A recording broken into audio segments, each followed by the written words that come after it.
Estamos, decíamos, en un esfuerzo importante de producción, un 24 de la noche, Nochebuena con Carlos Pañi, que va a hablar de las reglas de convivencia justamente de esta coalición kirchnerista. Carlos, buenas noches.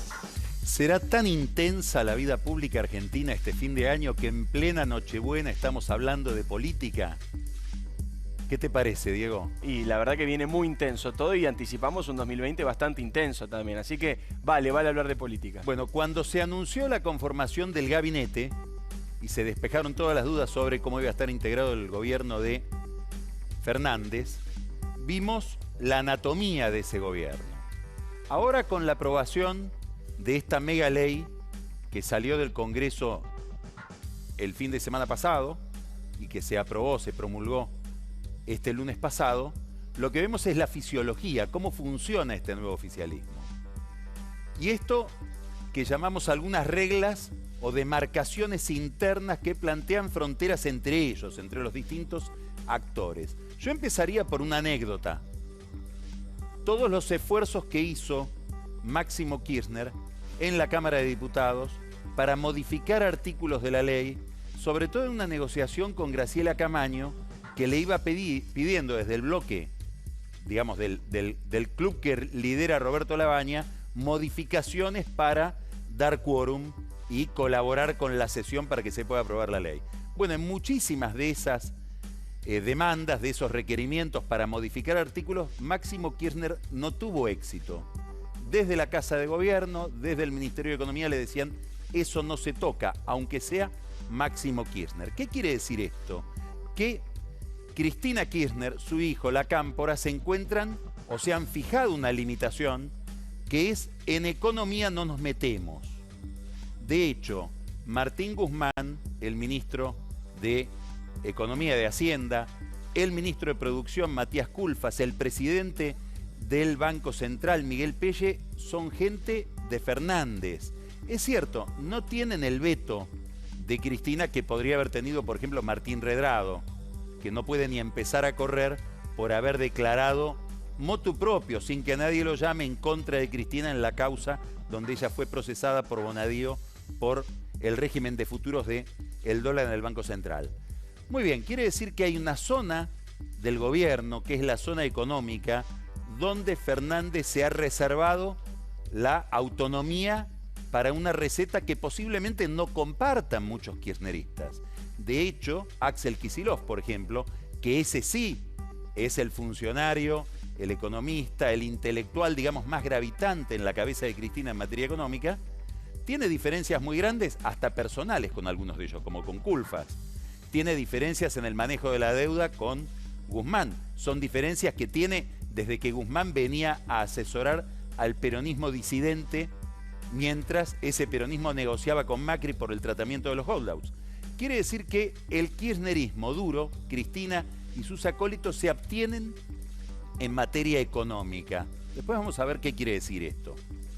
En materia política, en cambio, y sobre todo institucional, y especialmente judicial, el que se tiene que abstener es Fernández. Hubo un Fernández que durante una década criticó, con los argumentos que hoy utiliza la oposición, las posturas institucionales y los niveles de corrupción del gobierno de Cristina Kirchner y de Néstor Kirchner. Él mismo dijo, cuando yo vi corrupción, me fui. Sin embargo, en materia de tratamiento del problema de la corrupción y sobre todo del problema de tratamiento judicial de ese problema, se tiene que abstener. Y tiene que ver no solamente que Cristina usa la cuenta del Senado, que es una entidad colectiva para problemas personales, lo cual no tendría nada que ver Fernández porque eso es el Poder Legislativo. Tiene que ver cómo los abogados de las partes de los acusados, entre ellos el de Cristina, que no tienen nada que ver esos acusados con Fernández. Él ha hecho campaña diferenciándose de ese mundo de acusados por corrupción. Él se precia a decir, nunca tuve una causa de corrupción. Piden que el Poder Ejecutivo suspenda las querellas. Y probablemente si el Poder Ejecutivo, entiéndase, la Oficina Anticorrupción, la UIF, suspende las querellas, se caigan las causas. Ya no haya motor para la acusación. Bueno, Fernández frente a esto se tiene que abstener mientras convive esta abstención, este desistimiento, con un discurso de limpieza institucional, de regeneración institucional, que tiene que ver sobre todo con la AFI, donde designa a una fiscal, Cristina Camaño. Es una designación importante, ¿por qué? Porque por primera vez en mucho tiempo no se designa a una amiga íntima del presidente o a un amigo íntimo del presidente. Es decir, el presidente se abstiene de designar al frente de los servicios de inteligencia a alguien con el que podría tener alguna complicidad, con el que podría hablar de cosas que no hablaría en público. Este es un mérito de Fernández. Y tiene que ceder en materia judicial. El número 2 del Ministerio de Justicia es de Cristina, el Ministerio del Interior lo maneja Cristina. Un íntimo del ministro del Interior, Guado de Pedro, va a ser el representante del Poder Ejecutivo en el Consejo de la Magistratura. Pareciera que el área institucional es por lo menos de convivencia.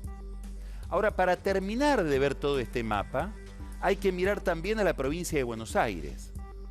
¿Por qué? Porque Kicillof ahí es una figura eminente del oficialismo, probablemente mucho más ligado a Cristina que Fernández, y voy a decir algo muy discutible, probablemente políticamente mucho más ligado a Cristina que Máximo Kirchner, Axel Kicillof, que también ha dado muestras de una autonomía llamativa. Primero frente a los intendentes, con una decisión muy importante. Y habrá que ver cómo sigue la película, pero hasta ahora hay que aplaudirla, intervenir la lotería de la provincia y no cedérsela a los intendentes que se la pedían, a la cabeza de los cuales está un viejo amigo de la lotería, que es Martín Insaurralde, el intendente de Lomas de Zamora. Y a la Cámpora le dio solamente un ministerio, que es el Ministerio de Acción Social, para pelearse con los piqueteros. Una frontera con Máximo Kirchner y también con Sergio Massa, sobre todo porque Kicillof prácticamente intervino la caja de la legislatura bonaerense, con alguien de él. Bueno, quiere decir que también hay una línea divisoria entre una parte del oficialismo y Axel Kicillof, y otra línea divisoria entre Cristina Kirchner, el kirchnerismo duro, y Alberto Fernández en el manejo de la economía. Alrededor de esta división empiezan a esbozarse algunas hipótesis que no son navideñas, porque están pensadas para molestar, para contrariar, para sembrar cizaña. ¿Cuáles son esas hipótesis? La de los que dicen, ¿no será que Cristina le cede toda la economía a Alberto Fernández para que Alberto Fernández sea una especie de Duhalde? ¿Para que Guzmán sea una especie de Remeslenikov? Que hagan durante 4 años el ajuste y después pueda disfrutar de un campo despejado, o Máximo Kirchner o Axel Kicillof.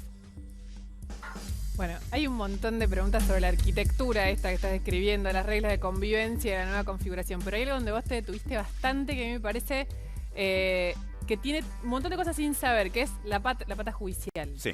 Cuando vos decís, bueno, Cristina en realidad es la que la está manejando porque, bueno, los claves. De hecho, el titular de la Oficina Anticorrupción es Félix Kraus, que es una persona no solo de justicia legítima, sino un fiscal que ya mostró, particularmente trató de mostrarse sensato, pero mostró claramente su política desde antes, su mirada sobre la justicia y sobre los hechos de corrupción. Ahora, ¿dónde queda Gustavo Vélez y dónde queda Marcela Lozardo? Que si querés es menor en términos de trascendencia, porque Gustavo Vélez tiene toda una pelea pública, pero es una persona muy respetada y obviamente del ámbito de Alberto Fernández. ¿Dónde quedan ellos dos que son los que tienen que encarar, más allá de las causas de corrupción, la famosa reforma de la justicia? Bueno, como muchas veces sucede, y sucedió durante los 4 años de Macri, aparecen las grandes reformas, como dijiste vos, arquitectónicas, y el día a día, donde aparecen los vicios, las necesidades, las efectividades conducentes, lo que Irigoyen llamaba las patéticas miserabilidades, aquello que hay que tolerar. Entonces yo me imagino 2 diálogos.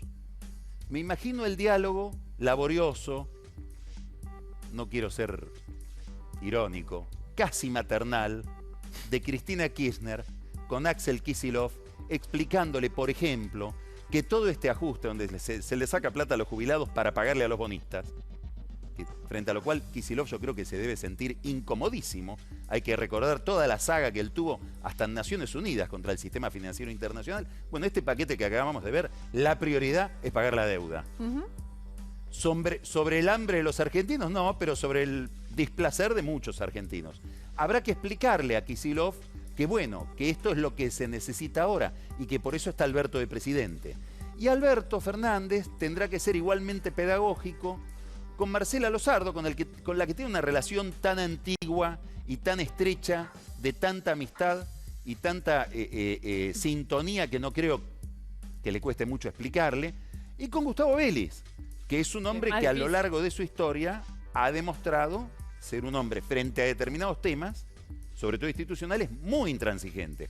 Bueno, habrá que ver cuánta es la pedagogía de Cristina como abogada económica de Fernández delante de su grupo y cuál es la pedagogía de Alberto como abogado judicial de Cristina delante de su grupo. Lo que es seguro es que a Fernández se le vuelve prácticamente imposible llevar adelante su gobierno con una vicepresidenta dueña del poder hasta nuevo aviso, puesta en el banquillo de los acusados sistemáticamente en 800 causas, inclusive con pedidos de prisión preventiva.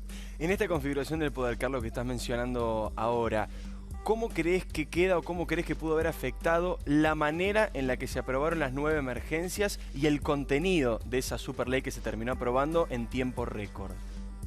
¿Afectado a quién? A ambos. Si cambió algo en la conformación de poder, vos acá habías planteado algo que era muy original, que es, ojo que si la ley sale tal como se la mandó, una de las perjudicadas es Cristina, porque se queda sin prácticamente nada de poder el Congreso. Bueno, finalmente algunos de los superpoderes se morigeraron y Cristina tuvo un rol protagónico cuando se votó en el Senado. ¿Cambió algo en el mapa de poder luego de esta ley? Yo creo que hubo un solo límite a lo imaginado por Fernández, que es ese artículo 85, donde se iban a ajustar hipotéticamente una cantidad de organismos públicos. ¿Por qué?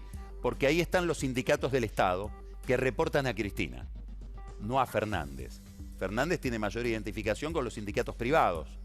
De hecho, su mejor amigo en el mundo sindical es Héctor Daer del Sindicato de Sanidad, muy ligado a la industria farmacéutica. Armando Cavalieri es el íntimo amigo del ministro de Trabajo. Las obras sociales las va a manejar desde la superintendencia un hombre de Andrés Rodríguez. Ninguno de ellos es kirchnerista.